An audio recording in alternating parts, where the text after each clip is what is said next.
ಸೂರಜ್ ರಾಶಿಕಾ ಒಂದು ಅವ್ರ love angle ಬಗ್ಗೆ ಮಾತನಾಡೋದಾದ್ರೆ ಏನು ಹೇಳ್ತೀರಾ? ಅಫ್ಕೋರ್ಸ್ ಈಗ ಅವರು ಫ್ರೆಂಡ್ಶಿಪ್ ಅಂತ ಹೇಳ್ತಿದ್ದಾರೆ. ಸೊ ಸುದೀಪ್ ಸರ್ ಕೂಡ ಹೇಳ್ತಾರೆ ಒಂದಷ್ಟು, ಅಂದರೆ ಲೈಕ್ ಈ ಥರ ಇರೋದು ಸರಿಯಲ್ಲ, ನೀವು ಗೇಮ್ ಬಗ್ಗೆ ಕಾನ್ಸಂಟ್ರೇಟ್ ಮಾಡಿ ಅಂತ ಹೇಳ್ಬಿಟ್ಟು. ಸೊ ಇವತ್ತಿಗೂ ಕೂಡ ಅವರು ಉಳ್ಕೊಂಡಿರೋದೇ ಆ ಒಂದು ವಿಷಯದಿಂದನೇ, ಎಲ್ಲೋ ಒಂದು ಕಡೆ ಲವ್ ಆ್ಯಂಗಲ್ ಕ್ರಿಯೇಟ್ ಮಾಡಿ. ಸೊ ಹಾಗಾಗಿ ಅವ್ರು ಉಳ್ಕೊಂಡಿರೋದ ಬಿಗ್ ಬಾಸ್ ಮನೇಲಿ ಅಂತ. ನನಗೆ ಆನೆಸ್ಟ್ಲಿ ಏನಂತಂದರೆ ಅವ್ರದ್ದೆಲ್ಲ ಕಾನ್ವರ್ಸೇಷನ್ಸ್ ನಮಗೆ ಗೊತ್ತಿಲ್ಲ. ಯಾಕೆ ನೀವು ಆಡಿಯನ್ಸಾಗಿ ನೋಡಿರ್ತೀರ ಅವ್ರು ಎಲ್ಲಿ ಮಾತಾಡಿದ್ದಾರೆ ಅಂತ. ನಮಗೆ ಅವ್ರು ಯಾವತ್ತೂ ನಮ್ಮ ಮುಂದೆ ಮಾತಾಡಿಲ್ಲ, ಯಾವಾಗಲೂ ಸೈಡಲ್ಲಿ ಅಲ್ಲಿ ಇಲ್ಲಿ ಮಾತಾಡೋರಲ್ಲ. So I don't know too much about it. ಆಮೇಲೆ ಅವ್ರದ್ದು ಏನೋ ಒಂದು ಸ್ಟ್ರಾಟಜಿನೋ ಏನೋ I don't know, maybe ಅವ್ರು ವರ್ಕ್ ಆಗ್ತದೆ ಅಂದರೆ ಒಳ್ಳೇದೇ ಅಲ್ವಾ. ನೀವು ಸ್ಪಂದನ, ನೀವು ಫಸ್ಟ್ ನೀವು ಜೊತೆಲಿ ಇರ್ತೀರಾ, ಅದಾದ್ಮೇಲೆ ಸ್ಪಂದನ ಜೊತೆಲಿ ಇರ್ತಾರೆ ರಾಶಿಕಾ, ಅದಾದ್ಮೇಲೆ ಈಗ ಸೂರಜ್ ಜೊತೆಲಿ ಇದ್ದಾರೆ ಅಂತ. ಮೇ ಬಿ ಅವ್ರ ಗೇಮ್ ಆಗಿರ್ಬೋದು, ಇಲ್ಲ ಅವ್ರ ಕಂಫರ್ಟ್ ಝೋನ್ ಸಿಕ್ಕಿರ್ಬೋದೇನೋ. ಯಾಕೆ ನನ್ನ ಜೊತೆ ಬಂದಾಗ ನಾವು ಯಾರಿಗೂ ಫೇವರ್ ಮಾಡ್ತಾ ಇರಲಿಲ್ಲ. ಇವಾಗ ಅವ್ರು ಯಾರ ಹತ್ರನೋ ಒಪಿನಿಯನ್ ಕೇಳಿದಾಗ, ಇವಾಗ ನನಗೆ ಯಾಕೋ ಇವ್ರು ತುಂಬ ರಾಂಗ್ ಅನ್ನಿಸ್ತಾರೆ ಅಂದಾಗ, ಹೌದಾ ನಿನಗೆ ಅನ್ನಿಸ್ತದೆ, ನನಗಂತೂ ಅನಿಸಿಲ್ಲ ಅಂತ ನಾನು ಹೇಳಿರ್ತೀನಿ. ಅವ್ರಿಗೆ ಮೇ ಬಿ ಇದು ಇಷ್ಟ ಆಗಿಲ್ದೇ ಇರ್ಬೋದೇನೋ. ಪ್ಲಸ್ ಆಗ್ತಿದೆ ಅಂತ ಸೂರಜಿಂದ ರಾಶಿಕಾಗೆ ಪ್ಲಸ್ ಆಗ್ತಿದೆಯಾ, ಅದರ್ವೈಸ್ ರಾಶಿಕಾಯಿಂದ ಸೂರಜ್ ಪ್ಲಸ್ ಆಗ್ತಿದೆಯಾ? ಐ ಥಿಂಕ್ ಇಬ್ಬರಿಗೂ ಪ್ಲಸ್ ಆಗ್ತದೆ ಅಂತಲೇ ಅನ್ಸುತ್ತೆ. ಬಿಕಾಸ್ ಅವರಿಬ್ಬರು ಅಲ್ಲೇ ಇದ್ದಾರೆ, ನಾನು ಹೊರಗೆ ಬಂದಿದ್ದೀನಿ. Very wrong for me to judge. ಇಬ್ಬರಿಗೂ ಪ್ಲಸ್ ಆಗ್ತದೆ ಅಂತ ಅನ್ಸುತ್ತೆ, ಅದಕ್ಕೆ ಮೇ ಬಿ ದೇರ್ ಇನ್ಸೈಡ್. ತುಂಬ ಒಂದು ವಿಡಿಯೋ ವೈರಲ್ ಆಗ್ತಾ ಇದೆ. ರಘು ಅವ್ರಿಗೆ ಚಪಾತಿ ಕೇಳ್ತಾರೆ ಗಿಲ್ಲಿ ಅವರು, ಚಪಾತಿ ಕೊಡೋದಿಲ್ಲ ಗಿಲ್ಲಿ ಅವ್ರಿಗೆ ರಘು ಅವರು, ಆದರೆ ರಾಶಿಕಾಗೆ ಕೊಡ್ತಾರೆ ಚಪಾತಿನ. ಸೊ ಇದ್ರ ಬಗ್ಗೆ ಅಂತೂ ರಘು ಅವರು ತುಂಬಾ ವಿಲನ್ ಆಗೋಗ್ಬಿಟ್ಟಿದ್ದಾರೆ ಕನ್ನಡಿಗರ ದೃಷ್ಟಿಯಲ್ಲಿ. ಒಂದಿಷ್ಟು ಚಪಾತಿ ಕೇಳಿದ್ರೆ ಕೊಡ್ಲಿಲ್ವಲ್ಲ ಈ ಅಪ್ಪ ಅಂತ ಹೇಳ್ಬಿಟ್ಟು. ಸೊ ಏನು ಹೇಳ್ತೀರಾ? ಈ ಸಿಚುವೇಶನ್ ನಾನು ನೋಡಲಿಲ್ಲ, ಬಟ್ ನಾನು ಓವರ್ ಆಲ್ ನೋಡ್ಬೇಕೇನಂದ್ರೆ ಗಿಲ್ಲಿ ಹೇಗೆ ಅಂದರೆ ತುಂಬ ಸಲ ಕೇಳಿರ್ತಾನೆ, ಅವ್ರು ತುಂಬ ಸಲ ಕೊಟ್ಟಿರ್ತಾರೆ. ಇವಾಗ ನಾವು 10 ಸಲ ಕೇಳಿರ್ತೀವಿ, 10 ಸಲ ಕೊಟ್ಟಿರ್ತೀವಿ, 11ನೇ ಸಲನೂ ಬಂದ್ಬಿಟ್ಟು ಕೊಡಿ ಸರ್ ಅಂದಾಗ ಹೆಂಗಾಗುತ್ತೆ ಹೇಳಿ. ಹೋಗೋ ಎಲ್ಲ 10 ಸಲ ಕೊಟ್ಟಿಲ್ವಾ ಆ ಥರ ಆಗಿರುತ್ತೆ. ಮೇ ಬಿ ಅದು ಕಾಣಿಸಿರಲ್ಲ, 11ನೇ ಸಲದ ಮಾತ್ರ ಕಾಣಿಸಿರುತ್ತೆ. ರಘು ಸರ್ ಆ ಥರ ವ್ಯಕ್ತಿ ಅಲ್ಲ. ಯಾಕೆಂದರೆ ಗಿಲ್ಲಿಗೆ ಇಲ್ಲಿವರೆಗೂ ತುಂಬ ಚೆನ್ನಾಗಿ ನೋಡ್ಕೊಂಡಿದ್ದಾಗಲಿ, ಆಮೇಲೆ ಏನೇ ಕೇಳಿದ್ರು ಮಾಡಿಕೊಡೋದಾಗಲಿ ಅದು ರಘು ಸರೇ ಮಾಡಿದರು.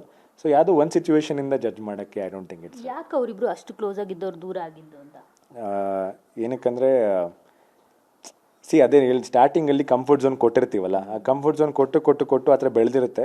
ಬಟ್ ಹೋಗ್ತಾ ಏನಾಗುತ್ತೆ ಅಂದರೆ ಅವ್ರಿಗೆಲ್ಲೋ ಅದು ಪರ್ಸ್ನಲಿ ಬೇಜಾರಾಗ್ತಿದ್ದೇನೋ, ಅದರಿಂದ ದೂರ ಆಗಿದ್ದಾರೆ ಅಂತ ಅನಿಸಿಲ್ಲ. ಯಾಕಂದರೆ ಅವರು ಚೆನ್ನಾಗಿದೆ, ಆಟಾಡ್ಕೊಂಡಿದ್ದಾರೆ. ಬಟ್ ರಘು ಸರ್ ಸ್ವಲ್ಪ ಎಲ್ಲೋ ಒಂದು ಸ್ಟೆಪ್ ಹಿಂದೆ ಇರಬೇಕು. ಇದನ್ನು ನಾನು ತುಂಬ ಅವ್ರಿಗೇನೋ ಹರ್ಟ್ ಆಗ್ತಿದ್ದೇನೋ, ಮೇ ಬಿ ದಟ್ಸ್ ವೈ ಅವ್ರು ದೂರ ಉಳಿದ್ರು ಅನ್ಸುತ್ತೆ. ಸೂರಜ್ ರಾಶಿಕಾ ಒಂದು ಅವ್ರ ಲವ್ ಆ್ಯಂಗಲ್ ಬಗ್ಗೆ ಮಾತನಾಡೋದಾದ್ರೆ ಏನು ಹೇಳ್ತೀರಾ? ಅಫ್ಕೋರ್ಸ್ ಈಗ ಅವರು ಫ್ರೆಂಡ್ಶಿಪ್ ಅಂತ ಹೇಳ್ತಿದ್ದಾರೆ. ಸೊ ಸುದೀಪ್ ಸರ್ ಕೂಡ ಹೇಳ್ತಾರೆ ಒಂದಷ್ಟು, ಅಂದರೆ ಲೈಕ್ ಈ ಥರ ಇರೋದು ಸರಿಯಲ್ಲ, ನೀವು ಗೇಮ್ ಬಗ್ಗೆ ಕಾನ್ಸಂಟ್ರೇಟ್ ಮಾಡಿ ಅಂತ ಹೇಳ್ಬಿಟ್ಟು. ಸೊ ಇವತ್ತಿಗೂ ಕೂಡ ಅವರು ಉಳ್ಕೊಂಡಿರೋದೇ ಆ ಒಂದು ವಿಷಯದಿಂದನೇ, ಎಲ್ಲೋ ಒಂದು ಕಡೆ ಲವ್ ಆ್ಯಂಗಲ್ ಕ್ರಿಯೇಟ್ ಮಾಡಿ. ಸೊ ಹಾಗಾಗಿ ಅವ್ರು ಉಳ್ಕೊಂಡಿರೋದ ಬಿಗ್ ಬಾಸ್ ಮನೇಲಿ ಅಂತ. ನನಗೆ ಆನೆಸ್ಟ್ಲಿ ಏನಂತಂದರೆ ಅವ್ರದ್ದೆಲ್ಲ ಕಾನ್ವರ್ಸೇಷನ್ಸ್ ನಮಗೆ ಗೊತ್ತಿಲ್ಲ. ಯಾಕೆ ನೀವು ಆಡಿಯನ್ಸಾಗಿ ನೋಡಿರ್ತೀರ ಅವ್ರು ಎಲ್ಲಿ ಮಾತಾಡಿದ್ದಾರೆ ಅಂತ. ನಮಗೆ ಅವ್ರು ಯಾವತ್ತೂ ನಮ್ಮ ಮುಂದೆ ಮಾತಾಡಿಲ್ಲ, ಯಾವಾಗಲೂ ಸೈಡಲ್ಲಿ ಅಲ್ಲಿ ಇಲ್ಲಿ ಮಾತಾಡೋರಲ್ಲ. So I don't know too much about it. ಆಮೇಲೆ ಅವ್ರದ್ದು ಏನೋ ಒಂದು ಸ್ಟ್ರಾಟಜಿನೋ ಏನೋ I don't know, maybe ಅವ್ರು ವರ್ಕ್ ಆಗ್ತದೆ ಅಂದರೆ ಒಳ್ಳೇದೇ ಅಲ್ವಾ. ನೀವು ಸ್ಪಂದನ, ನೀವು ಫಸ್ಟ್ ನೀವು ಜೊತೆಲಿ ಇರ್ತೀರಾ, ಅದಾದ್ಮೇಲೆ ಸ್ಪಂದನ ಜೊತೆಲಿ ಇರ್ತಾರೆ ರಾಶಿಕಾ, ಅದಾದ್ಮೇಲೆ ಈಗ ಸೂರಜ್ ಜೊತೆಲಿ ಇದ್ದಾರೆ ಅಂತ. ಮೇ ಬಿ ಅವ್ರ ಗೇಮ್ ಆಗಿರ್ಬೋದು, ಇಲ್ಲ ಅವ್ರ ಕಂಫರ್ಟ್ ಝೋನ್ ಸಿಕ್ಕಿರ್ಬೋದೇನೋ. ಯಾಕೆ ನನ್ನ ಜೊತೆ ಬಂದಾಗ ನಾವು ಯಾರಿಗೂ ಫೇವರ್ ಮಾಡ್ತಾ ಇರಲಿಲ್ಲ. ಇವಾಗ ಅವ್ರು ಯಾರ ಹತ್ರನೋ ಒಪಿನಿಯನ್ ಕೇಳಿದಾಗ, ಇವಾಗ ನನಗೆ ಯಾಕೋ ಇವ್ರು ತುಂಬ ರಾಂಗ್ ಅನ್ನಿಸ್ತಾರೆ ಅಂದಾಗ, ಹೌದಾ ನಿನಗೆ ಅನ್ನಿಸ್ತದೆ, ನನಗಂತೂ ಅನಿಸಿಲ್ಲ ಅಂತ ನಾನು ಹೇಳಿರ್ತೀನಿ. ಅವ್ರಿಗೆ ಮೇ ಬಿ ಇದು ಇಷ್ಟ ಆಗಿಲ್ದೇ ಇರ್ಬೋದೇನೋ. ಪ್ಲಸ್ ಆಗ್ತಿದೆ ಅಂತ ಸೂರಜಿಂದ ರಾಶಿಕಾಗೆ ಪ್ಲಸ್ ಆಗ್ತಿದೆಯಾ, ಅದರ್ವೈಸ್ ರಾಶಿಕಾಯಿಂದ ಸೂರಜ್ ಪ್ಲಸ್ ಆಗ್ತಿದೆಯಾ? ಐ ಥಿಂಕ್ ಇಬ್ಬರಿಗೂ ಪ್ಲಸ್ ಆಗ್ತದೆ ಅಂತಲೇ ಅನ್ಸುತ್ತೆ. ಬಿಕಾಸ್ ಅವರಿಬ್ಬರು ಅಲ್ಲೇ ಇದ್ದಾರೆ, ನಾನು ಹೊರಗೆ ಬಂದಿದ್ದೀನಿ. Very wrong for me to judge. ಇಬ್ಬರಿಗೂ ಪ್ಲಸ್ ಆಗ್ತದೆ ಅಂತ ಅನ್ಸುತ್ತೆ, ಅದಕ್ಕೆ ಮೇ ಬಿ ದೇರ್ ಇನ್ಸೈಡ್. ತುಂಬ ಒಂದು ವಿಡಿಯೋ ವೈರಲ್ ಆಗ್ತಾ ಇದೆ. ರಘು ಅವ್ರಿಗೆ ಚಪಾತಿ ಕೇಳ್ತಾರೆ ಗಿಲ್ಲಿ ಅವರು, ಚಪಾತಿ ಕೊಡೋದಿಲ್ಲ ಗಿಲ್ಲಿ ಅವ್ರಿಗೆ ರಘು ಅವರು, ಆದರೆ ರಾಶಿಕಾಗೆ ಕೊಡ್ತಾರೆ ಚಪಾತಿನ. ಸೊ ಇದ್ರ ಬಗ್ಗೆ ಅಂತೂ ರಘು ಅವರು ತುಂಬಾ ವಿಲನ್ ಆಗೋಗ್ಬಿಟ್ಟಿದ್ದಾರೆ ಕನ್ನಡಿಗರ ದೃಷ್ಟಿಯಲ್ಲಿ. ಒಂದಿಷ್ಟು ಚಪಾತಿ ಕೇಳಿದ್ರೆ ಕೊಡ್ಲಿಲ್ವಲ್ಲ ಈ ಅಪ್ಪ ಅಂತ ಹೇಳ್ಬಿಟ್ಟು. ಸೊ ಏನು ಹೇಳ್ತೀರಾ? ಈ ಸಿಚುವೇಶನ್ ನಾನು ನೋಡಲಿಲ್ಲ, ಬಟ್ ನಾನು ಓವರ್ ಆಲ್ ನೋಡ್ಬೇಕೇನಂದ್ರೆ ಗಿಲ್ಲಿ ಹೇಗೆ ಅಂದರೆ ತುಂಬ ಸಲ ಕೇಳಿರ್ತಾನೆ, ಅವ್ರು ತುಂಬ ಸಲ ಕೊಟ್ಟಿರ್ತಾರೆ. ಇವಾಗ ನಾವು 10 ಸಲ ಕೇಳಿರ್ತೀವಿ, 10 ಸಲ ಕೊಟ್ಟಿರ್ತೀವಿ, 11ನೇ ಸಲನೂ ಬಂದ್ಬಿಟ್ಟು ಕೊಡಿ ಸರ್ ಅಂದಾಗ ಹೆಂಗಾಗುತ್ತೆ ಹೇಳಿ. ಹೋಗೋ ಎಲ್ಲ 10 ಸಲ ಕೊಟ್ಟಿಲ್ವಾ ಆ ಥರ ಆಗಿರುತ್ತೆ. ಮೇ ಬಿ ಅದು ಕಾಣಿಸಿರಲ್ಲ, 11ನೇ ಸಲದ ಮಾತ್ರ ಕಾಣಿಸಿರುತ್ತೆ. ರಘು ಸರ್ ಆ ಥರ ವ್ಯಕ್ತಿ ಅಲ್ಲ. ಯಾಕೆಂದರೆ ಗಿಲ್ಲಿಗೆ ಇಲ್ಲಿವರೆಗೂ ತುಂಬ ಚೆನ್ನಾಗಿ ನೋಡ್ಕೊಂಡಿದ್ದಾಗಲಿ, ಆಮೇಲೆ ಏನೇ ಕೇಳಿದ್ರು ಮಾಡಿಕೊಡೋದಾಗಲಿ ಅದು ರಘು ಸರೇ ಮಾಡಿದರು. ಸೊ ಯಾವುದೋ ಒಂದು ಸಿಚುವೇಶನಿಂದ ಜಡ್ಜ್ ಮಾಡೋಕ್ಕೆ ಐ ಡೋಂಟ್ ಥಿಂಕ್ ಇಟ್ಸ್. ಯಾಕೆ ಅವರಿಬ್ರು ಅಷ್ಟು ಕ್ಲೋಸ್ ಆಗಿದ್ದವ್ರು ದೂರ ಆಗಿದ್ದು ಅಂತ?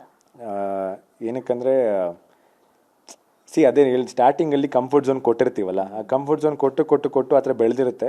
ಬಟ್ ಹೋಗ್ತಾ ಏನಾಗುತ್ತೆ ಅಂದರೆ ಅವ್ರಿಗೆಲ್ಲೋ ಅದು ಪರ್ಸ್ನಲಿ ಬೇಜಾರಾಗ್ತಿದ್ದೇನೋ, ಅದರಿಂದ ದೂರ ಆಗಿದ್ದಾರೆ ಅಂತ ಅನಿಸಿಲ್ಲ. ಯಾಕಂದರೆ ಅವರು ಚೆನ್ನಾಗಿದೆ, ಆಟಾಡ್ಕೊಂಡಿದ್ದಾರೆ. ಬಟ್ ರಘು ಸರ್ ಸ್ವಲ್ಪ ಎಲ್ಲೋ ಒಂದು ಸ್ಟೆಪ್ ಹಿಂದೆ ಇರಬೇಕು. ಇದನ್ನು ನಾನು ತುಂಬ ಅವ್ರಿಗೇನೋ ಹರ್ಟ್ ಆಗ್ತಿದೆಯೋ ಮೇ ಬಿ ದಟ್ಸ್ ವೈ ಅವ್ರು ದೂರ ಉಳಿದ್ರು ಅನ್ಸುತ್ತೆ.